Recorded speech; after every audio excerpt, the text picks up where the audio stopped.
feel like as a whole, as a body, we need to wake up.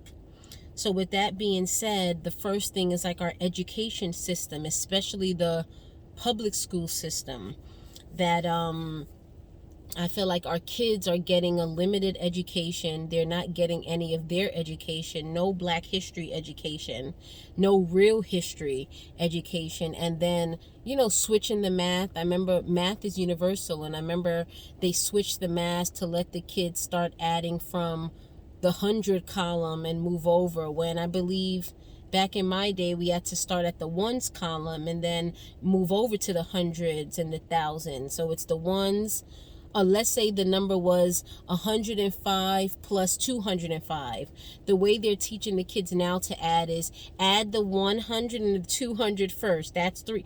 When really anyone my age, maybe even younger, maybe older, we know that math is you add from the ones column, because the 5 and the 5 is going to equal 10, and you're going to have to carry over a 1. Then you do the tens column. But they did this new math to try to confuse our kids, when math is universal. Asia didn't change their math. India didn't change their math. Math is universal. Math is math. So that's just one thing about it, but it's a couple of things. Not proper services for our kids in school, just not being challenged. I don't even want to say not being challenged, not even really being taught to critically think, not really being taught to read, and they're not really being taught. It's almost... So that's the first thing. I don't want to go too much. Already almost 3 minutes spent talking just about education, and I have a couple of things. So I want us to think about the education that our kids are receiving, the young people, even if we don't have any kids. What about young people out there? And this is the education that they're receiving now. So let's look at that and speak up about it, and not be afraid to speak and demand higher level education for our children. If we want them to be a part of the future and a part of tomorrow, they need to be educated. And yes, we could educate them at home and start a love for learning at home, but then we send them to school, and you got the teachers in the public school that don't want to be there, that want to call the kids animals, that want to talk to them like they're animals.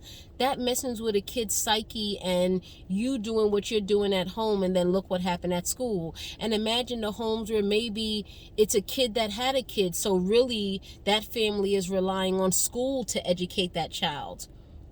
I feel like I was a product of that. No one was forcing me to read at home or to do anything schooling at home. I learned everything at school. Even the birds and the bees I learned from school. That wasn't my family. I learned that from friends. So thank God I was eager to learn, and I'm like a scholar, and I wanted to learn. But imagine the kids where they don't have that. They don't have it, and then in them they don't really have the push. They need the teachers that care. Teachers that care matter. And we just send our kids to school. There's teachers there that don't care. They have a curriculum that's not like truly for our kids' mind.